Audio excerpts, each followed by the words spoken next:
les artefacts dans Claude. Alors, qu'est-ce que ce sont des artefacts? Ce sont des mini-applications. Vous allez le voir à l'écran, par exemple, ce petit diagramme qui nous permet de comprendre les intérêts composés. Vous voyez que quand je module eh bien, mon capital que je donne, mes intérêts vont augmenter. Et donc ça, c'est un artefact. Un artefact, c'est créé avec Claude de manière tout bonnement basique. Et à partir de Claude, on va lui demander de créer une mini-application. On le voit juste derrière ce module, on a du code que je ne comprends pas du tout, hein, je tiens à vous le préciser, c'est un langage que je n'ai pas appris, mais en revanche, on a une partie qu'on va pouvoir publier et qui, elle, est tout à fait compréhensible par des humains et par des non-développeurs. Alors, les artefacts, vous le voyez à l'écran juste ici, eh bien, ce sont les petits modules qu'on voit sur la gauche, ces petits logos. On a toute une bibliothèque dans Claude qui nous permet d'aller chercher des idées. Hein. On voit astuces pratiques, générateur de QR code. On pourrait créer un artefact qui nous permet de créer des générateurs de QR code. Je ne sais pas si on a des fois un logement en courte durée. On veut générer un QR code pour avoir les codes d'entrée dans la box. On pourrait se servir du petit générateur de code pour l'utiliser sur notre logement en courte durée. Vous voyez, les idées sont vraiment folles. Aujourd'hui, ce qui va nous limiter, c'est plus la technique, c'est vraiment les idées qu'on a et la manière qu'on a de parler à la machine pour les transformer. On a même, vous le voyez à l'écran, un petit générateur d'histoire du soir, si on a un enfant et qu'on souhaite, lui raconter une petite histoire, là il nous pose des questions. Quel est l'âge de l'enfant? Il va peut-être nous dire ce qu'il aime. Est-ce que c'est plutôt un garçon, une fille? Et il va créer l'artefact, c'est-à-dire cette petite application.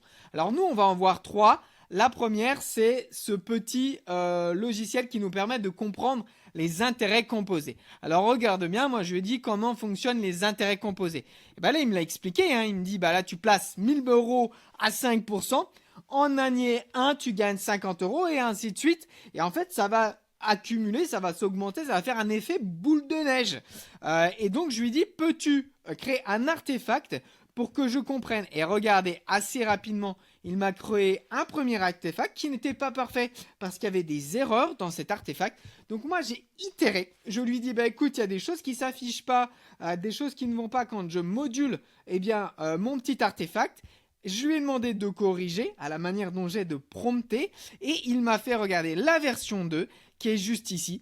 Et ce qui est magique avec les artefacts, c'est qu'on va pouvoir les partager. Si aujourd'hui vous êtes conseiller en gestion de patrimoine, vous avez quelqu'un qui ne comprend pas les intérêts composés, vous pouvez lui faire un petit module qui est adapté. On pourrait lui mettre son nom, son prénom, on pourrait mettre le nom, le prénom de notre client. Et ce client, il pourrait recevoir cet artefact. Et là, il joue un petit peu avec ses intérêts, il met un capital de 44 000 euros et on voit que plus la barre Magenta, c'est écrit ici, domine, plus l'argent bosse à ta place. Donc ça, cette petite barre, plus elle est importante, plus on va gagner et plus on va faire de l'intérêt. Donc ça, c'est super important parce que ça nous permet de comprendre un petit peu comment les intérêts composés fonctionnent. Ça, c'était le premier cas d'usage. On va pouvoir le publier.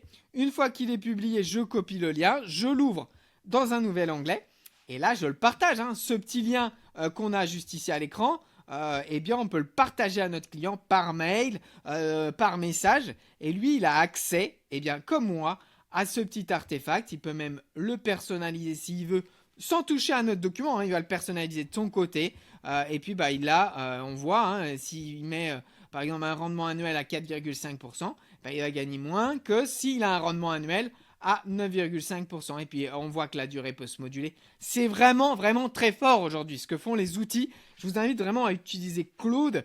On a des formations, je vous expliquerai après, mais c'est utile et c'est plus que utile d'ailleurs. C'est primordial d'utiliser Claude. Alors le deuxième artefact, c'est un tableau périodique. Et ça, c'est pour moi en fait, c'est pour Bibi. Parce que je m'intéresse de plus en plus à ces éléments. Et puis, je voulais connaître un petit peu tous ces éléments. Et donc, je lui ai demandé de me faire un tableau périodique. Donc, un tableau, c'est ça. C'est avec tous les éléments. Et regardez, donc, on peut avoir... on sélectionne par les non-métaux. Voilà, donc le carbone. On peut sélectionner avec... je vous donne un exemple. La partie transition. OK, que je ne connaissais pas du tout, le silicium.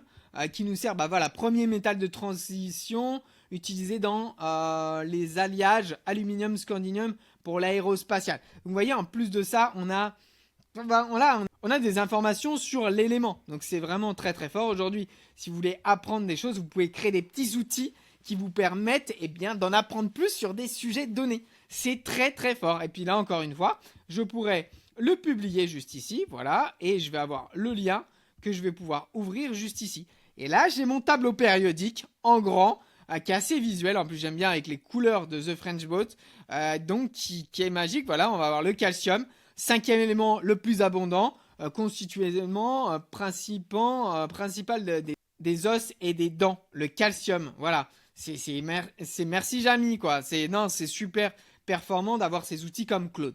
Alors, le dernier artefact, vous allez le voir, c'est un sujet dont moi j'ai besoin, c'est que je dois avoir une certification Calliope. On a des formations et Calliope nous permet d'utiliser des OPCO.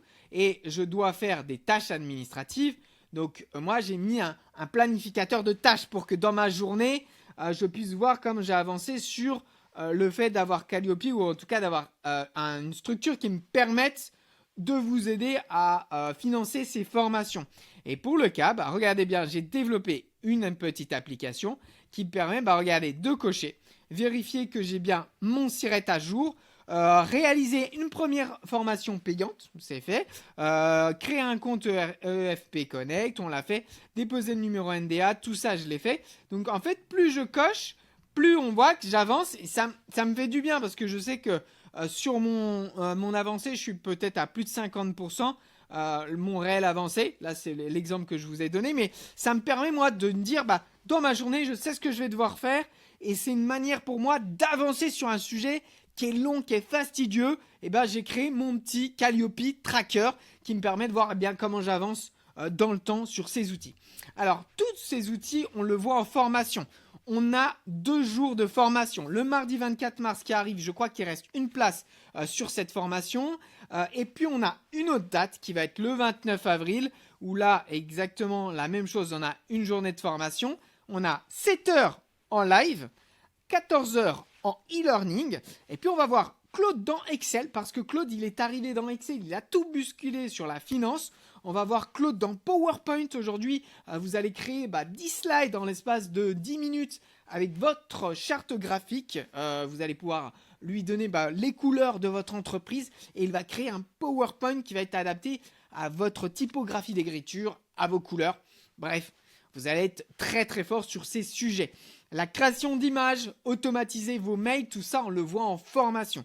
Alors n'hésitez pas à m'écrire en message privé via LinkedIn ou YouTube, et puis vous aurez accès à 30 minutes à mes côtés où moi je réponds à vos questions, je vous donne le tarif et puis comment on peut s'arranger pour trouver des dates qui vous correspondent. D'ici là, je vous souhaite à tous une très bonne journée et je vous dis à très vite.